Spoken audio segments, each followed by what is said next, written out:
pledge allegiance to the flag of the United States of America and to the republic for which it stands, one nation, under God, indivisible, with liberty and justice for all.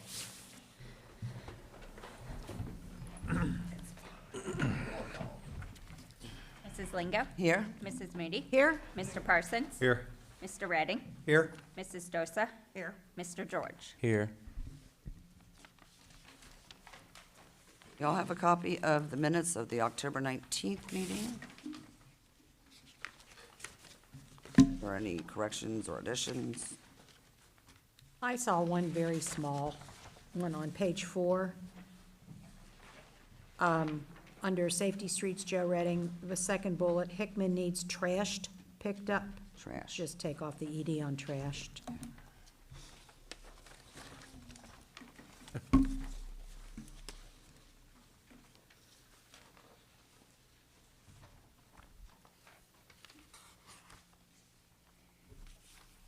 Page 3. Mr. DeMasi, Police Chief DeMasi's third bullet. The second sentence should read, "It was more of the reasons we should object to the renewal." Where are we at? Oh, up there, okay. The third bullet. I don't see that. And I just saw one, it's very minor again on page 6. Oh, up here, I'm down Oh, here. I'm sorry. Police Chief down here. Okay. Bob, what The third bullet, second sentence, was more? "It was more of the reasons we should object to the renewal." I had one more before you. Go ahead. In the minutes on the first page, we approved the minutes from the prior meeting as well. We discussed That's right. putting in Ms. Sheets' statement, and we decided not to. Wasn't before? That was, We did that on the 5th. that was from. Yeah, we did that was when I from was here. I September wasn't here 20. last time. I'm sorry? We did it on October 5th for the September. Oh, Yeah. Oh, we did that? Yeah. Yeah. Oh, okay, I'm sorry. So we had the two of them on the October 5th minutes. Yeah. Because I was here for that one. The October 5th minutes, These are the 19th minutes. the one from September 21st, is that? Yes. Yes, on October That's the 5th, one. we approved both the 19th and the, On the 21st. Yes. Yes, Okay. we did not do that last meeting. Okay, I'm sorry, my bad. Yeah, I got the old one right here. and just one more on page 6, very minor. Under new business, second paragraph, last 3 words, council members, put S there, till we have all council members present. That's it. I have.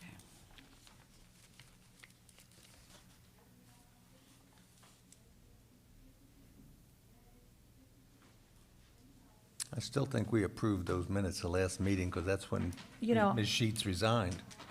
And I, Nope, all right. It was the meeting before, because I was it was the there. meeting It before. was the meeting before I got the I got Okay. the thing right here. Already? because I wasn't at the October 5th meeting. Okay.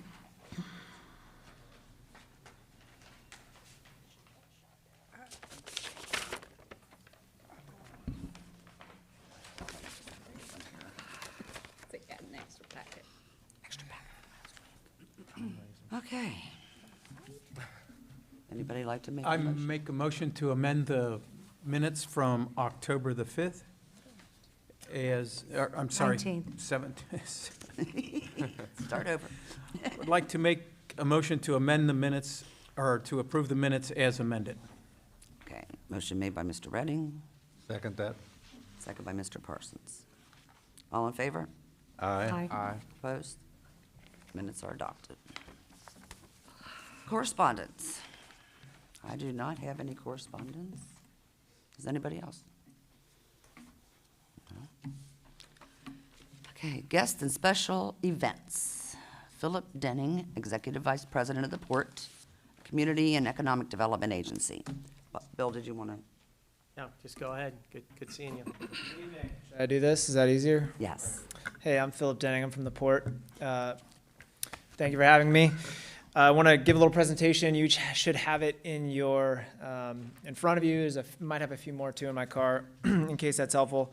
Thank you for your time tonight. Again, I mentioned I'd try to keep it to 10 minutes or so, but obviously for questions, happy to stay longer. It's a very important night, the most important election in our history. The College Football Playoff Committee. It's going to vote Cincinnati.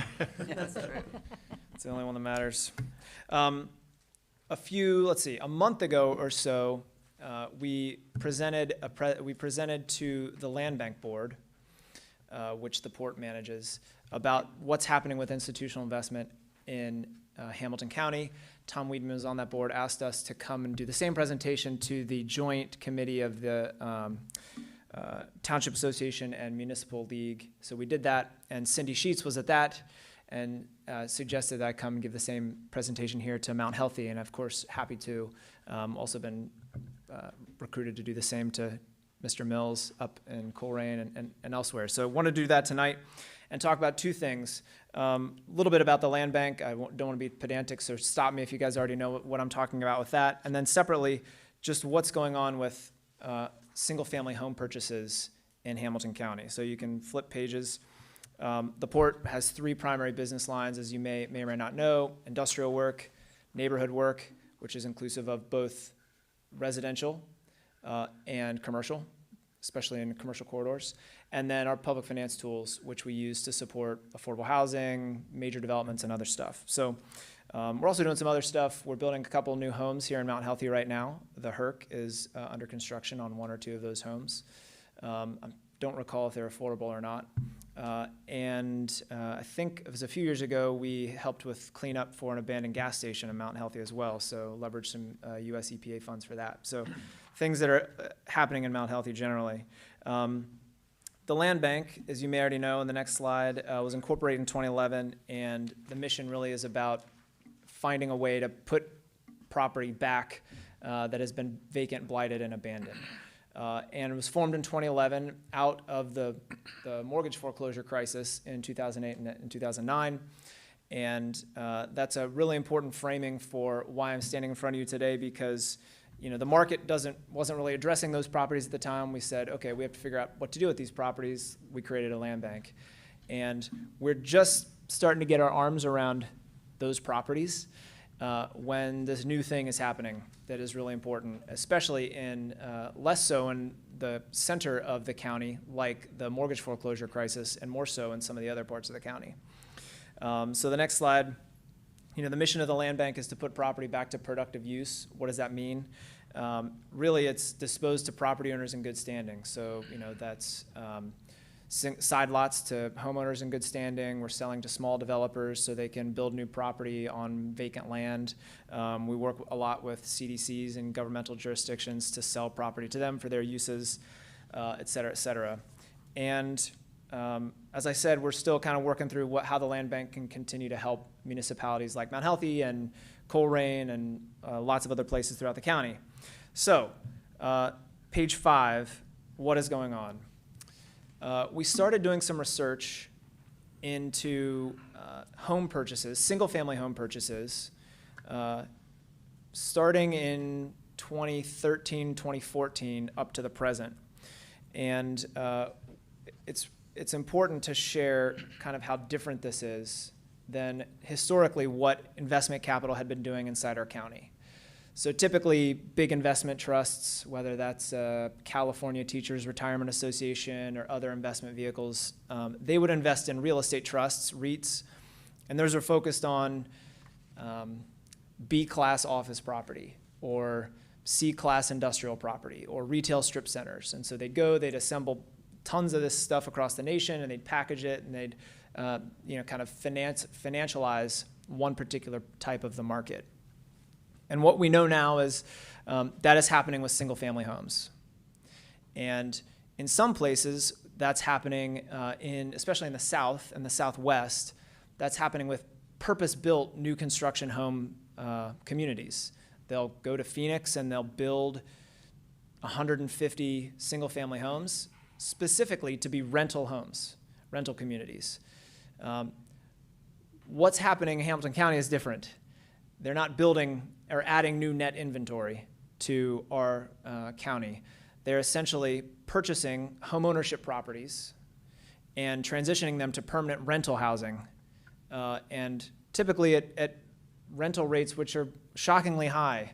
And they can do that because there's so little demand. There's so little supply and such high demand. So they can get away with a home that otherwise would have had a $500, $600, $700 mortgage payment, and make it a rental house for $1,200, $1,300, $1,400. And so we started to understand that this was happening. We reached out to actually the city of Cincinnati, their quality of life housing task force. They have some lawyers that pursue bad landlords. And the city said, hey, there's a few entities here that are consistently bad landlords. And they gave us some names: Raineth, Vinebrook, and Vision and Beyond, and a couple of others. And so we did some analysis to dig in with all the LLCs that hide properties. We had to do a common address analysis and found out that if you flip the page, almost 3,600 homes in Hamilton County in the past 6 years have been purchased by just those 5 entities. Those are Vinebrook, as I said, Vinebrook, American Homes for Rent. I mean, these are places that you've never really heard of. And this isn't necessarily to villainize renters, right? Renters are just renting homes. They need a place to live. But it is a phenomenally different way that the single-family market was operating. These are Wall Street firms. They're huge. I mean, they're buying 40,000 homes a month across the nation. And so that's happening here in Hamilton County. And they're concentrated, as you can see, in some of the low, mid census tracts in the broad swath throughout the center of the county. And that's the map that's on, if you may already have found it, on page 6. So the next page goes a little bit into who these people are. Raineth, Vinebrook. I mean, Vinebrook has 2,600 properties in Hamilton County and growing. They're based in Dallas. They have assets of about $1.5 billion. And Vision and Beyond on the far right was the fella who, in that video presentation that's snapshotted right there, was speaking to his investor cohort saying, hey, Cincinnati, come invest in Cincinnati. It's an eviction-friendly place. As in, it's easy to evict folks, so come put your money here into this kind of investment vehicle. Slide 8 is just a little snapshot of, it's a little bit strained because of how many properties Vinebrook bought in 2019. They bought 1,600 properties just in 2019. The next page is the same data without Vinebrook, so you can see what's happening. And this is just the data that we pulled from months ago. It could be even accelerated past that. So on to slide 10. These are the communities with more than 100 acquisitions in that time. Mount Healthy is not there yet, but not far behind. You'll find the next slide is a complete list by jurisdiction. So Mount Healthy is at 62 properties, which is about 4% of Mount Healthy's total housing stock, which doesn't sound like much, but one of you may know, one of the council may know, I'm not sure how many properties off the top of my head are being sold every year in Mount Healthy. It might be 110, 150. So within a few years, that's a larger percentage than 4% of just properties that are being sold. So it's 4% of current stock. It may be 15, 20% of the properties that are being sold every year. And that's actually that comports with what we know about generally what's happening. We think about 1 in 6 of every home sale in Hamilton County is being sold to an institutional investor right now, as recently as Q2 of 2021. There's a few roll-up. Here I'll take a little bit of a side to talk on slide 12 about iBuyers, because you might have read in the news about Zillow recently. Zillow, Redfin, Opendoor. They're a little bit different. Gesundheit. They're a little bit different than these institutional investors. An iBuyer wants to buy the property with cash quickly, hold it for about 90 days, and then sell it again. And they kind of make their markup during that 90-day hold period and sell some other services. So they're not necessarily the same as these larger institutional investors. Now, they're selling to institutional investors after they purchase it and acquire the properties. But just if you hear some of those names out there, Zillow just yesterday or 2 days ago stopped their iBuying service. You might have read their stock is getting slammed for it, but they're a little bit different. So we have two things happening. There's iBuyers, which didn't exist 5 years ago. And every time you've gone to Zillow for the past 5 years and looked at a property, they're just skimming all that data and then using it to accurately figure out how they can sell it again. That's the iBuyer stuff. What I've been talking about here is the institutional investors. They want to hold those properties for a long time. So I don't want to say that this is the worst thing in the world, but it is very different from what's been happening. And there's still a lot of unanswered questions. We know in talking with the city of Cincinnati that these are not great property owners from a maintenance perspective.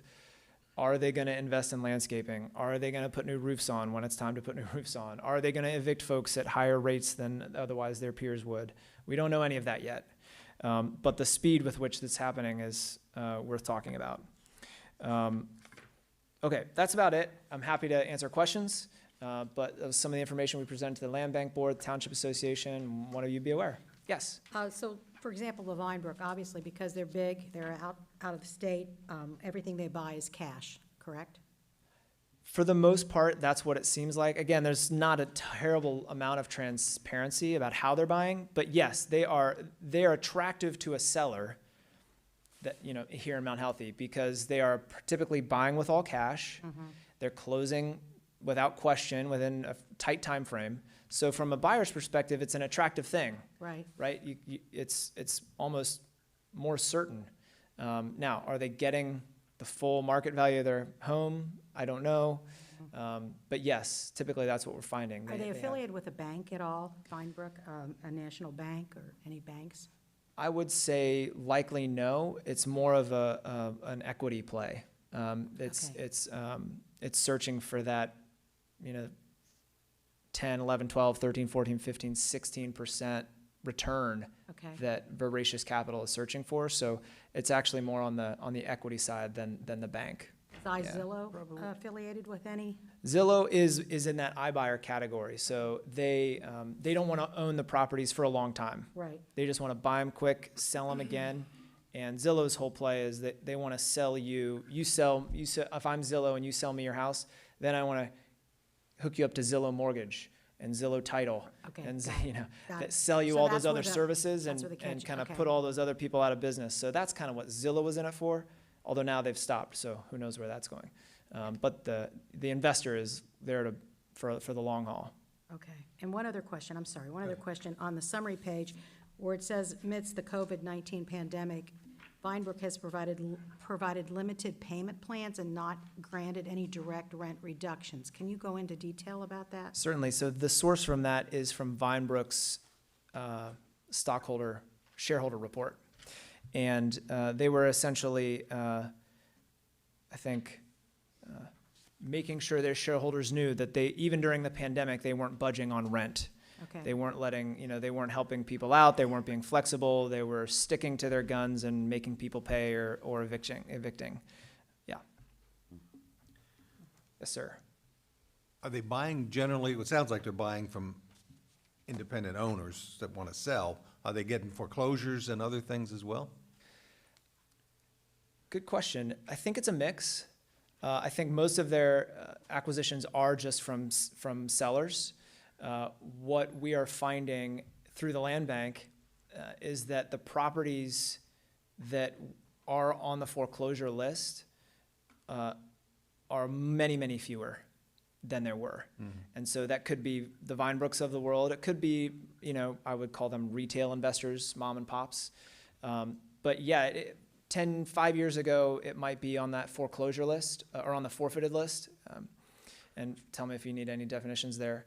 There would be 1,000 properties on the forfeited list, and that had value, right? They're homes you could purchase or we could acquire and put them back to good use.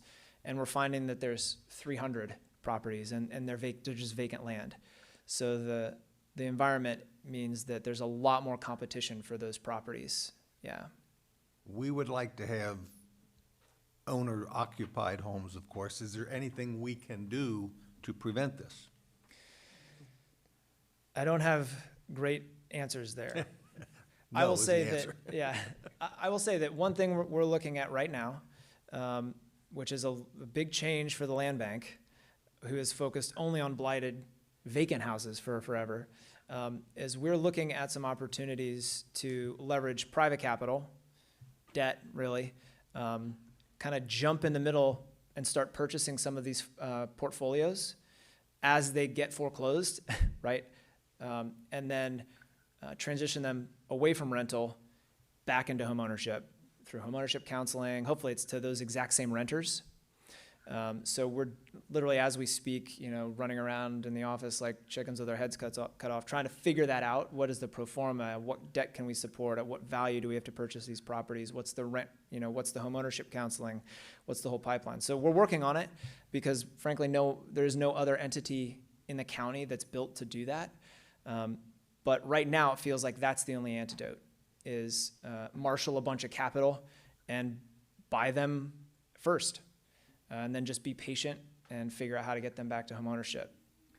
Recently, the market has been very undersupplied and houses have been going well over market value. These people are not paying over market value, are they?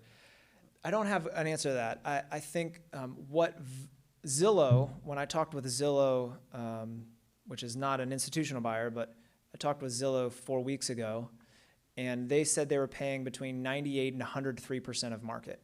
So, about in there. But Zillow also has a lot better data than Vinebrook. So my bet is that they are paying a premium right now just because of exactly what you said. There's just no supply, a lot of demand. Yes? You were mentioned in the city of Cincinnati, of course, they have a lot more resources than a city of Mount Healthy does, where they have a legal team, you said, that looks at the rights of tenants and how they're dealing with bad landlords. And so when we're talking about our situation here, maybe is something that the county could help with as far as renters' rights or landlord, things that need to maybe be put into place that holds landlords more accountable, or maybe not. I don't know. That's probably a legal dilemma as to what you can do and what you can enforce. Yeah, so when I was speaking about the legal resources that the city's law department, city of Cincinnati's law department had, it was actually more on the nuisance side, not on the renter side. Right. So they have a small team there that is under the building code section. So they're going out, they're citing properties, and then they're taking those landowners to court. So that's actually where we got the names of these entities, that the city kept seeing the same address or name of the bad landowner that's not mowing the grass or not picking up trash or not doing home repairs. So the renter side is separate. Certainly, I think there are some nonprofits out there that can help in that way, whether it's legal aid or housing opportunities made equal, some of those other WIN, working in neighborhoods. So there might be some not-for-profit resources in addition to the federal ARPA dollars that are flowing and can be distributed for rental assistance. That's probably that bucket. And on the nuisance property side, we have been having conversations with the county Good. about a larger solution. Yeah, that would be. Something that could bridge the entire county, Right. so that, whether it's a smaller number of people that could be leveraged by Colerain and Mount Healthy, so I think there's really something there. I don't know what, I can't speak, of course, for the commissioners and the budget, but it seems like that's something that could be useful. Because a lot of times, whether it's Mount Healthy or elsewhere, there's a problem property, and, the municipality will call the land bank and say, hey, can you help? And one of our first questions is, has it been declared a public nuisance? If it has, then it's a lot easier for us to step in. Frankly, we can step in if it's been declared a public nuisance. The land bank can step into Mount Healthy's shoes through an agency agreement and demolish a property, and then put a lien against it.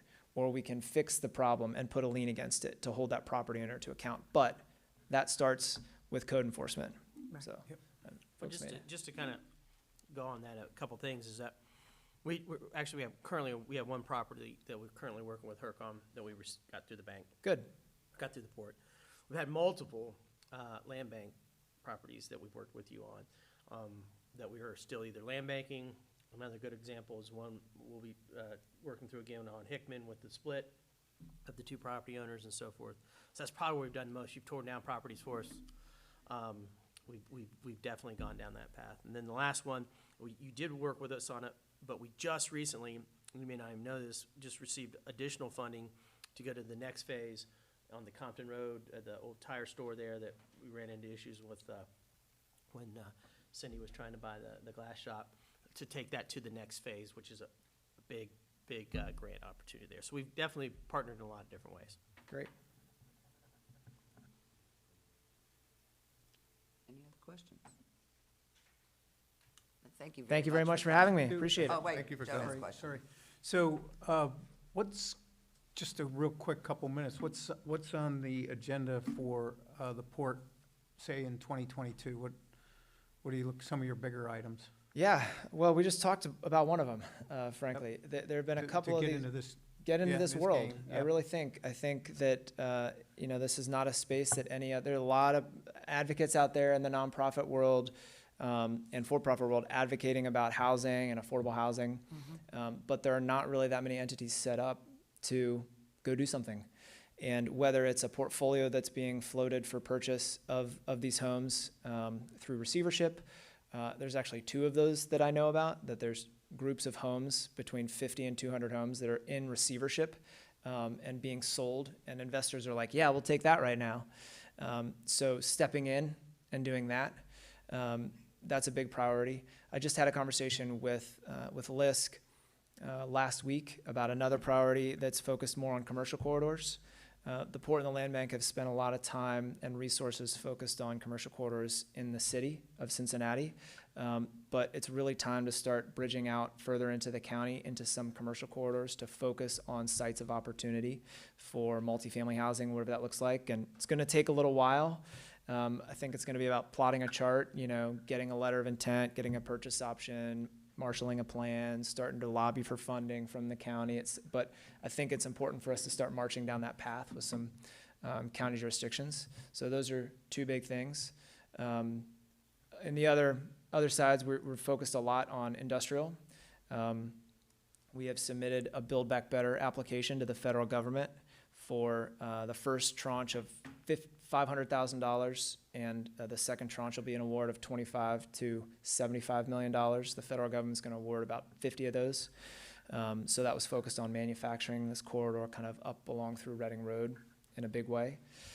So we just submitted that Build Back Better application in the industrial portfolio, and leverage hopefully some Jobs Ohio resources for that as well. And then in the public finance sector, I think it's a little more kind of business as usual, working with those bigger projects that we can incentivize. But that's a little bit snapshot, I think. Okay.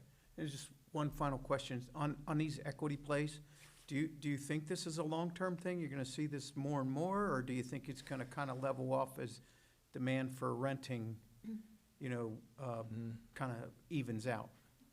That is if I had the answer to that, I would be a Wall Street scion. But I know. I will say that So it's a really important question.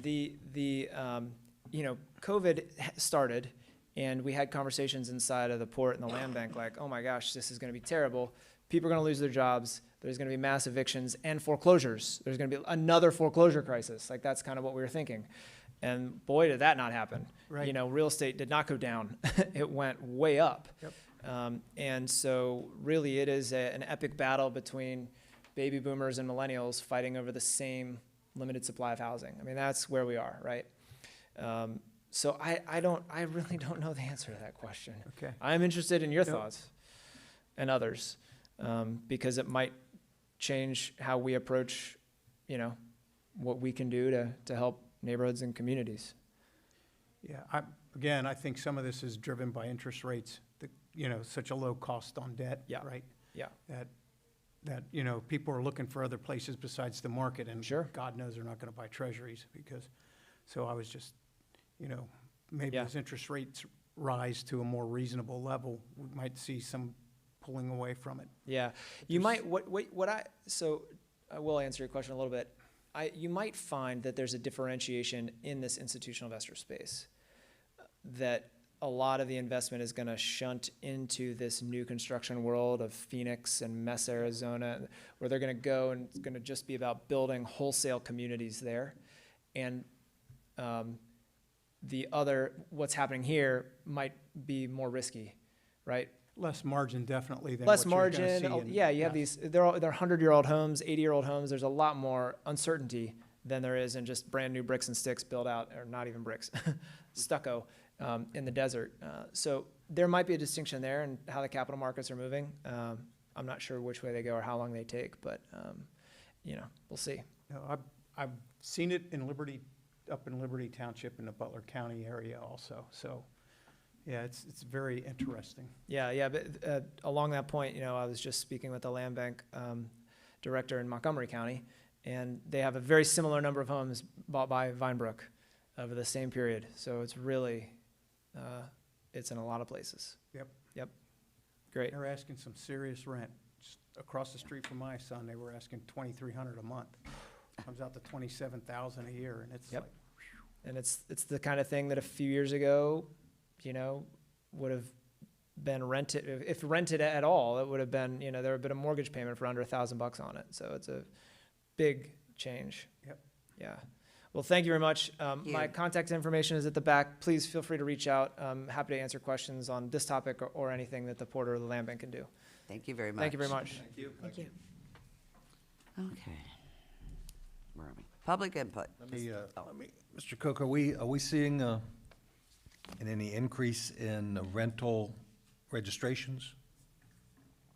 I haven't noticed any, anything. I asked that question to Bill. Yeah, we need to make sure these people are registered and then keep an eye on the But the condition of registration the only comes properties. after the foreclosure, right? Not every place registers, I think. Any rental property has to register. With the county. Well, they register with us as well, I don't know about here, don't but they? with the county they do. We just have foreclosures and I think, vacant I mean, when properties? I forget what the ramifications were when we had our rental program in. I think it was coming off foreclosure, not every person that rent, Okay. yeah. Okay. Yeah. I'll double check. Any more Thank you. questions? Thank you. Public input. Is there anybody out there that'd like to come and speak? Nope. Okay. Mayor's report. Yeah, just a couple things. Since our last meeting, I met with Healthcare Connection, kind of an initiative we're starting with We Thrive. The We Thrive Committee has learned that Delhi has a part-time social worker.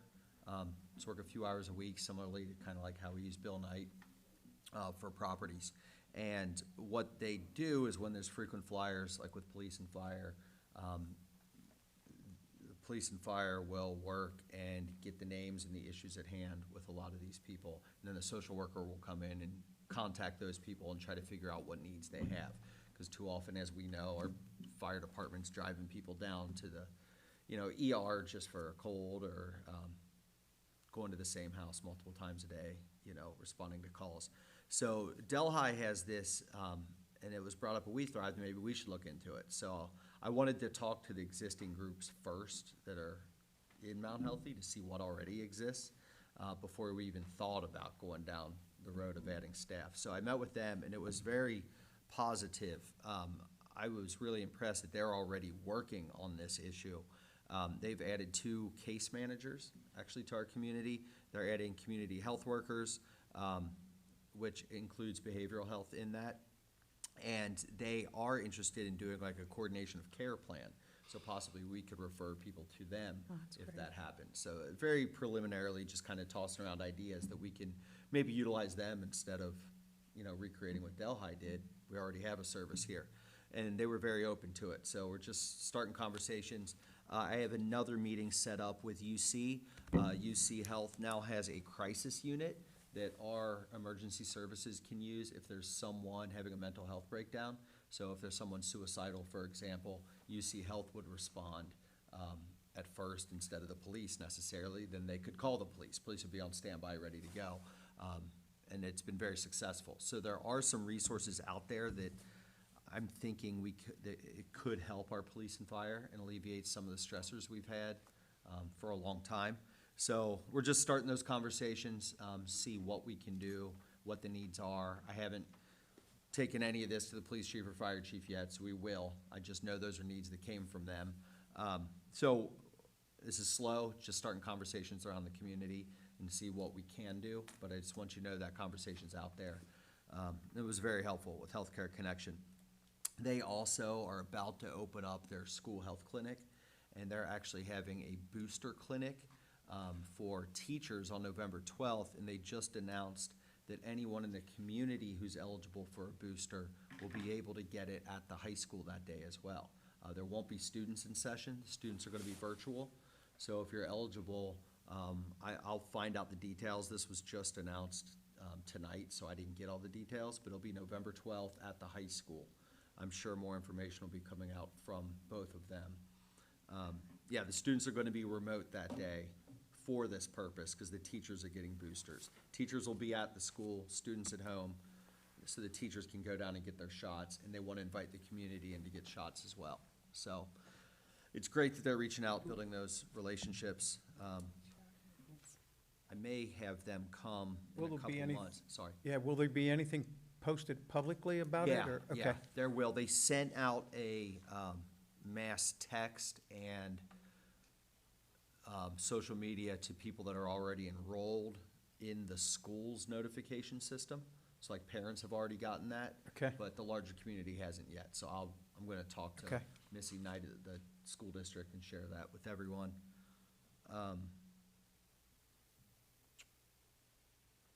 Also, let me think what else there was. Oh, just one other thing.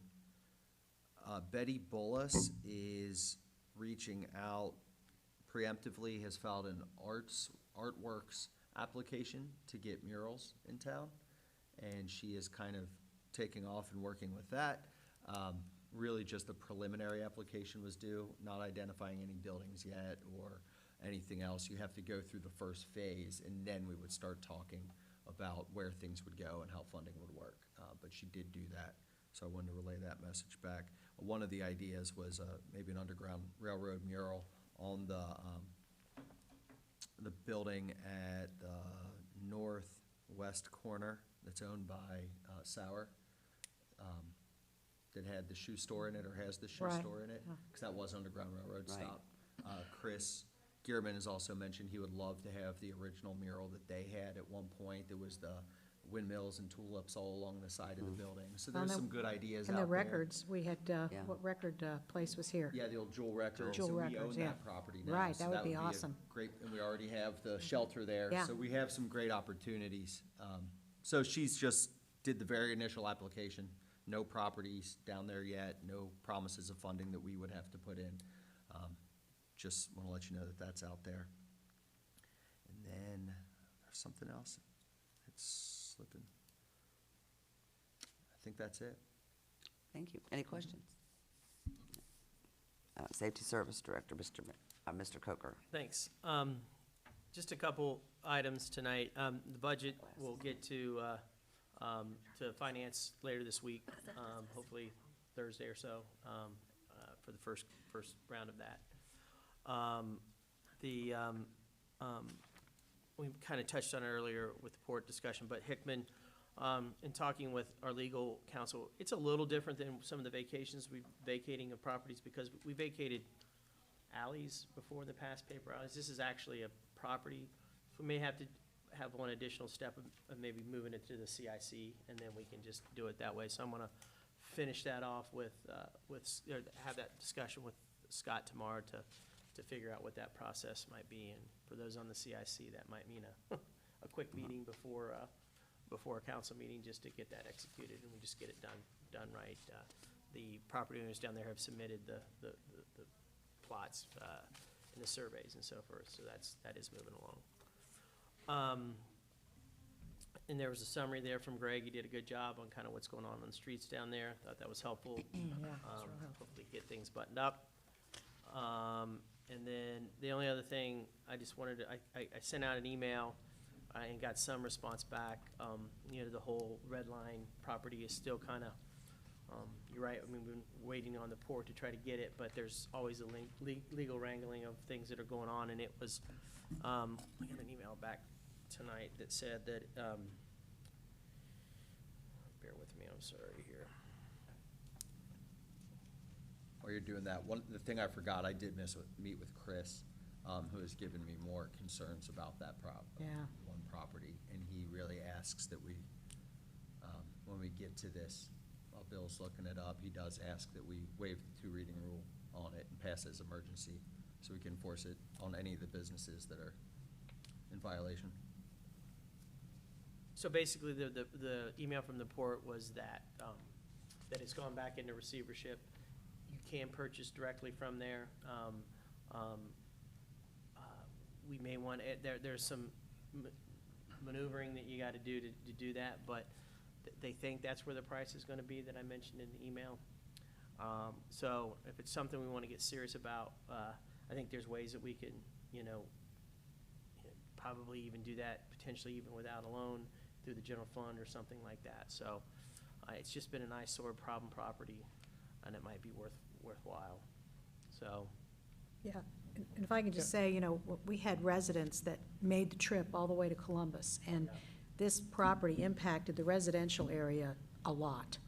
So, some areas we have maybe don't impact it as much, but this property has impacted that residential area significantly, and that's when, the residents went all the way up to Columbus on this. So to me, it Yeah. bodes us to take this seriously for our residents. right. We bought a lot of properties in a lot of different ways through the city, right? Through Yep. short sales and foreclosures and different ways, straight buys, and receivership will be a new venture, but it's probably something I think we ought to look into.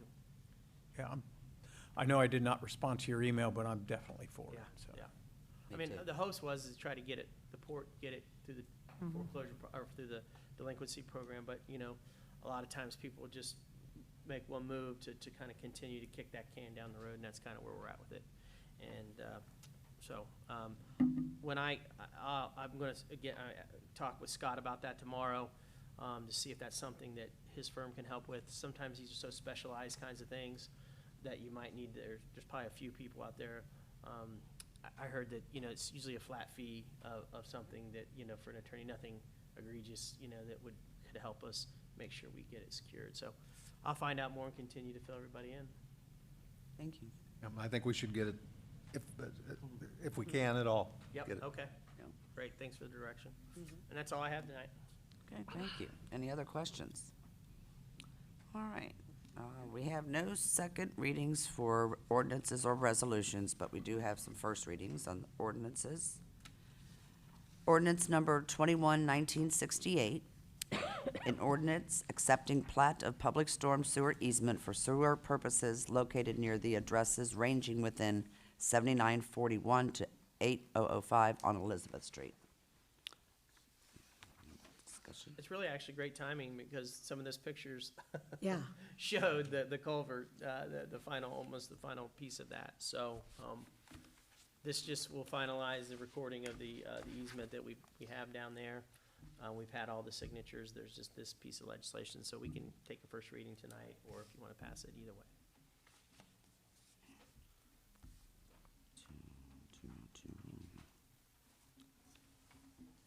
Council's pleasure. Since it doesn't say declaring emergency, I don't see why we can't just do first reading. I don't know, what do you think? I'd say just do 2 readings. Fine with me. All right, 2 readings on 21-1968. Now we have ordinance 21-1969, an ordinance preventing businesses within the city from allowing access to the public between the hours of 2:30 a.m. and 5:30 a.m.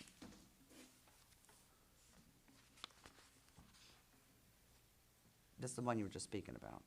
Yeah, this is the one I brought up last time. This is, as we were working our way through this process and discussing different things, there were other businesses that, at one time, that were open in the city, Speedway and White Castle. I never verified this, but according to the police department, those are not open during those hours. They do have closed hours now. I don't keep those late Okay. hours anymore, used to, but, So this really, what this does is just basically no business. That doesn't mean a business can't be open. You know, the baker can't start baking at 4 AM, but he doesn't Just have can't. public, into the Yeah. public, so. And Speedway's not open. I thought What I've they been were. told, I- between I 2:30 and just- 5:30. I just have a question concerning that. Speedway in White Castle, is that due to lack of, you know, COVID and. yeah, yes, to all COVID-induced the lack of above. employment? That's my understanding. Okay, so, okay. So this may potentially impact them in the future if they want to Could. go to 24-hour And if it operation. becomes a problem, they can come back to council and ask them to amend it. Okay, just so everybody's aware, it's probably for them, it's more of a temporary thing until, you know, Maybe? fill positions or, Till things get back to abnormal. yeah, until things get back to abnormal, Right. yeah. But this- Whatever what- abnormal What is. this ordinance does, though, is Yes, no, I prohibit city get it. business. It's Yep. consistent, not picking on any particular Right. businesses. It just, with the I- problems and the feedback that we've received, nobody's gonna be open to the public between 2:30 and 5. I was, Just to make a comment on this, because it doesn't say declaring an emergency, I mean, we're looking at this as a safety situation, too. It We've is an got, emergency. I mean, I know it, oh, did it say emergency? says on down here? section Oh, 6. sorry, I didn't see that. Because of the fact that we've had some violent things going on in our city, and the police chief has come to us as to what they're trying to do, and the fact that the statistics out there are that people, you know, we can't get police officers right now. Not that that is gonna solve everything that we have going on in society now, but I think it's important that, I mean, I live near Speedway, and when there's some serious issues that have gone on there, usually it's between these hours. My mom So, and dad always told me nothing could happen after midnight, but that's why Yeah. I had to be home, but yes, I. so I think this is more than just looking at a few places, it's more of a safety issue for the city, too. I have one correction on this. On page 2, the very last sentence needs to be deleted because it's there twice. Yeah, it is. Yeah, it is.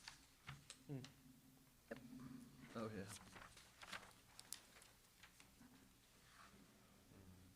yep.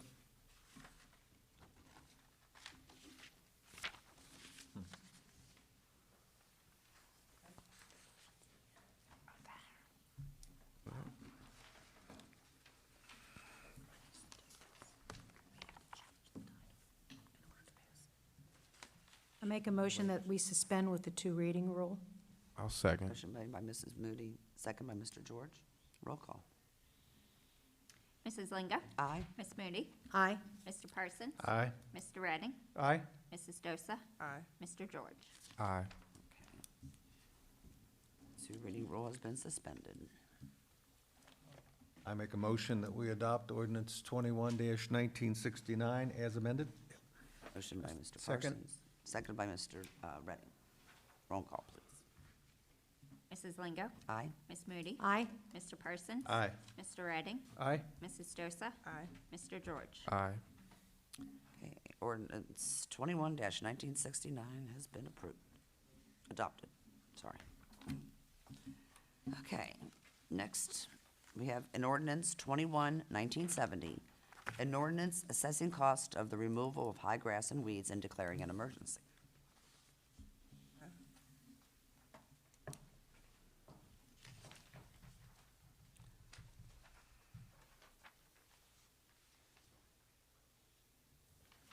Number 4, Harrison. This is the corner of Elizabeth and Adams. Yellow house.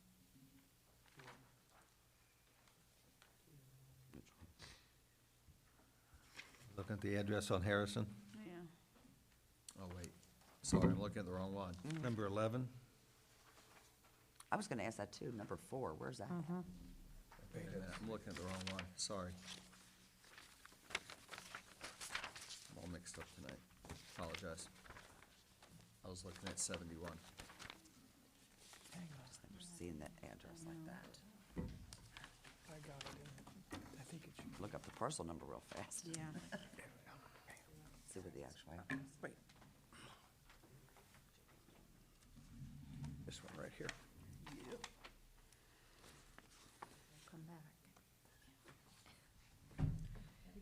Okay, Claire, I'm trying to figure out where that is. Is that your little lotto ring?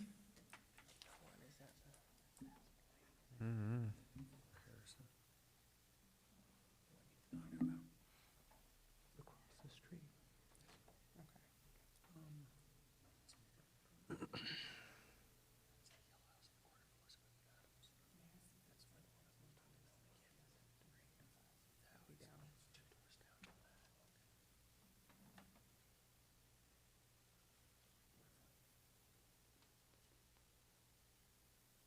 Okay.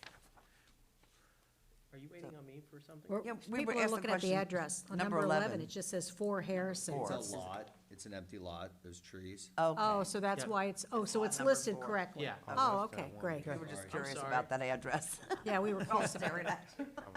Yeah. We weren't. I was doing nothing to. It just shows an empty lot. We won't make a comment. Well, okay, should, I think that's what the auditor has it listed as, right? The owner is, yeah. I make a motion to suspend the 2 reading rule. Motion second, was made by Mr. Parsons, second by Mr. Redding. Roll call. Mrs. Lingo? Aye. Ms. Moody? Aye. Mr. Parsons? Aye. Mr. Redding? aye, Mrs. Dosa? Aye. Mr. George? Aye. Suspension of the 2 reading rule is passed. just have one confirmation from Bill. That's the way it was listed, you're saying 4, the number 4, Harrison. That's the address. Yep. Okay, I'm good, The vacant property, so there's never. Yeah, Yeah. address. Been vacant. address. yeah. Nope, I'm good.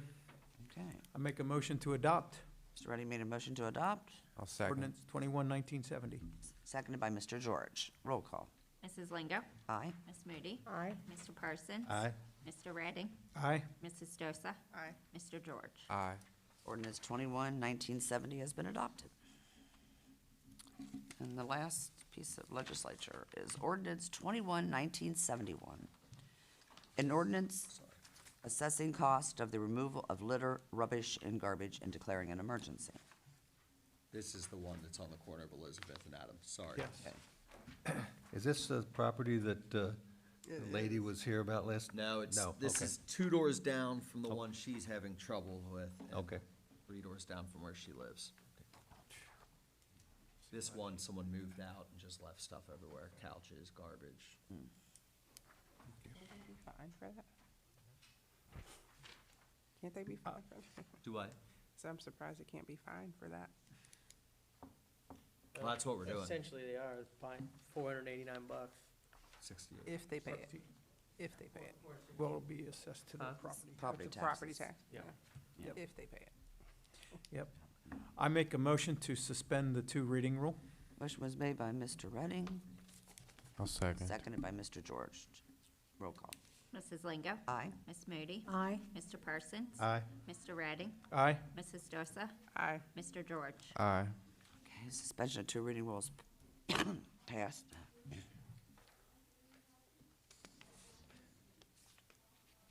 I make a motion to adopt ordinance 21-1971. Motion was made to Second. adopt by Mr. Parsons, seconded by Ms. Dosa. Roll call. Mrs. Lingo? Aye. Ms. Moody? Aye. Mr. Parsons? Aye. Mr. Redding? aye, Mrs. Dosa? Aye. Mr. George? Aye.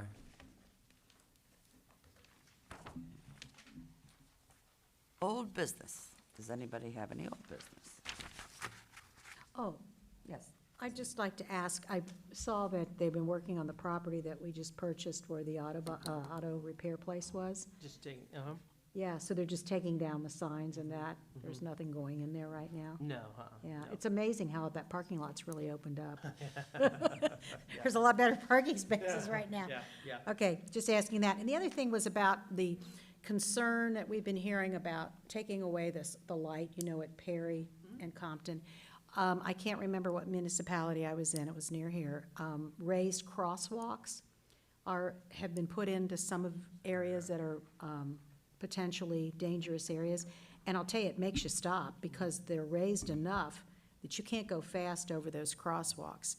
And, there's been a lot of suggestions, and maybe this isn't something that the city would do, but to me, depending on how it's going in some of these communities, that might be a inexpensive but effective way, if we had a couple areas that we were concerned about to make it a walkable city, to look at a raised crosswalk. Just asking. Good idea. Jenny, when you say raised, just for my, just like 2 inches or just like a? It's like a bump, Okay. but you can go over it fine, it doesn't hurt your car, but you can't speed over it. I mean, it makes you, and you Okay. see it's raised, and then they have it painted, and so you Gotcha. see it. Okay, And you see that it's raised a little bit, so. okay. I know they've talked in the city of Cincinnati of multiple ways north side's having that problem through north side where people have been getting hit in that, and they've talked about numerous things that they can do, like, I guess, bump outs or something on the side that don't have to be, they can be temporary or something, but also raised crosswalk, so just bringing it up. Good idea. We put off two things from the last meeting, the tree commission reports. Yeah, I mean, there was, I get, that discussion was, does Karen come quarterly and give a report on the agenda, or is it, I think there were different alternatives that were kicked out there, like, starting at the beginning of the year, lay out a plan, and then, whatever, I mean, I guess the discussion was adding, committee, other committee member, or, whatever it might be to the agenda, then it becomes kind of then that's the agenda. So whatever council wants to do is. She kind is of fine. wanted the guidance. Yeah, I mean, I think she'd recommended it, and then she'd reached out to me, and I said, well, I'll throw it out to council to see how they want it. So, I guess my suggestion would be is handle it through I mean, committee report. mhm, which, I mean, I usually do anyway, not to the extent that she did at the last meeting. mhm. Maybe she could do And- handouts. Right, and then versus if there's coming in. something that you guys want specific for her to report on, or, I mean, I guess we could request, Yeah, that kind of direction. She was very helpful the night when we were, I asked her to come in when we were kind of wrapping things up on Elizabeth Street, and she was helpful. So, that's good to have that ability, so, okay, I'll share that. I didn't know if that was, my only question is, I didn't know if that was something that was part of that, trying to work towards being a tree city or not, if that, if there was a mandatory report out requirement or something, so. I mean, it's been a while since I've looked at tree, I think it's very driven by kind of economics. It's like one of the big factors that we've always struggled with. Even though it doesn't sound like much, but I think it's $2 a resident. So it's $14,000 a year kind of dedicated to that. We've done things in the past, but we haven't reached Not to those that kinds of level, numbers, yeah. yeah. So that's always a challenge, not saying it can't be done or can't become a priority, but that's always kind of where it seems to stop. Yes. And then the other thing was, The park with the ball field. yeah. We were gonna Yeah, no, discuss it absolutely. I again. mean, Greg is the second time. Greg comes in every morning and looks at the ball fields. I mean, they're getting used once or twice a year, and there's a great deal of maintenance and costs that keep the dirt, I mean, you can't just turn them over. I mean, grass grows where where you don't want it, and it won't grow where you want it, right? I mean, so, I mean, the backstop and everything is outdated. And his thought is to clean that out, and then, he can manage that within his budget this year, and then come up with some different ideas down the road as to what could be more usable there, what could be used, is kind of where we're at with it. I agree with taking it out and maybe having him put together a price for the parkour, kind of a fitness thing. Because it wouldn't because a lot of those are different stations elsewhere, so it could be put in throughout, because we've really stopped, the one on the north end has been gone for a while of the park, so there would be different stations, that whole area wouldn't be Yeah. that, but yeah, it would just be on that corner. Yeah. Okay, I agree too. yep. Well, I got two conditions. One, I don't get arrested if they catch me using Bob Klein. And two. I would hope that that would happen. Just let me know when you're gonna be there, and I'll Yeah, call. that would be great. Two, not down there, but what is the fastest growing sport right now in the country? Does anybody know? No, not even close. Cricket. Not even close. Curling? Nope. Pickleball. I was gonna say pickleball. So I think we ought to just, for the sake of interest, just look at, what that Yeah, I mean, I think this can go to committee. I mean, we can give up suggestions. I mean, I think there's a lot, you know, you Sure. could do down there. I mean, soccer fields are still used on a great basis, you know, and their first thought maybe even take on more of that, but we may, you know, we can balance it Yeah, out. and I wouldn't say that for that area specifically. Maybe there's an area up on the next tier up, the second tier, the middle tier, where, because I think a pickleball court's like 20 by 44 feet. So, yeah, I just know a lot of people that live on my street. I don't want to hear any comments about them being older, but they do either play at the Y or play, you know, at other places. I've heard of it, but I So- don't even know what it is. It's kind of a form of tennis, but it's a Yeah. reduced form. It's You play it- very popular. You play it with a wiffle ball. There's different rules in tennis, but yeah. It's a certain ball. It's not a wiffle ball, but it's a, Well, it's yeah, a it's pickleball like a ball. wiffle ball. Yeah, it is. It's got holes in it. Right. You can make it hook, curve, you know. Yeah, well, mean, I these can- are all great discussions. I think we'll get Greg the discussion to clean that area up, and then we can put this over to committee. It on might be ideas. nice to work with the school district on this too, considering they're putting a lot of money into the board office right now and looking at a community type of a center. It could be that with their resources, there might be something that they see that could be an advantage too, that we could work with them on, so. Absolutely. Yeah. Okay. Any other old business? I'd like to request a call with Pearl to follow up on our late July call. Okay. You could get that by the end of this week, or it wouldn't have to be after the next council meeting for me.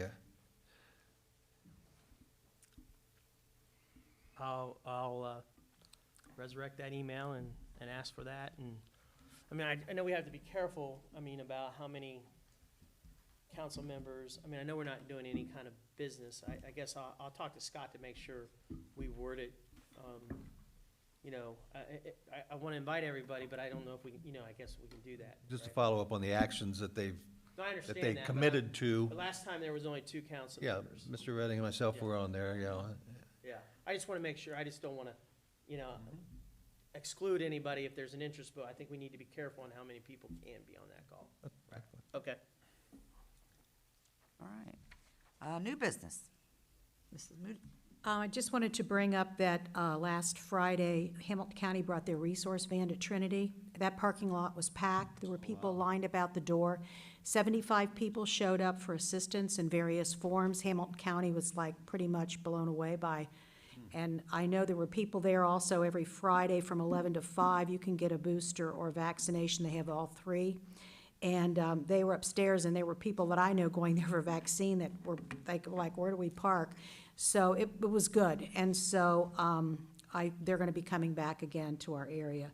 But I went by, and I've never seen the parking lot. I mean, people were parked on the street, and there was a line out the door. So there were a number of people that took advantage of that resource van. That's good. Jenny, Yeah. What booster do they come with? The Pfizer, the Moderna? They have all 3. They have all 3? They have all 3 Okay, vaccinations and boosters, and every Friday from 11 to 5. okay. So, And there's usually not a wait. I mean, last week it looked like there would be one, but that was because of the resource van. And it's up on top of the new part of the church okay. by the community garden. And I thought that it's not open to anybody under 65, is that, No, it's open to anybody. everybody? No, Okay, there's I no thought- restrictions on age or anything. okay. Anybody can get the booster. I thought there were. I Well, thought there there were isn't, too. no. Yep. I thought there was too, but there's not. I need one. You just want everybody to know, Joe, that you couldn't get under that 65. Yeah. Yeah. You trying to tell us how young you are over there? No, not at all. Just kidding. I'm I'd just love to be kidding. 65 right now. I do have an update on the vaccine at the school. It will be from 8 to 3 on Friday, November 12th. There is a link where you have to sign up. Obviously, can't really share that here. It's a long sign-up genius. But you can go to the school district's website for the link. And the one at Trinity, you don't have to sign up for, but you've got to bring your vaccination card if you're getting a booster and just identification. And that's where Hamilton County does the shots over there, too. And that's every Friday.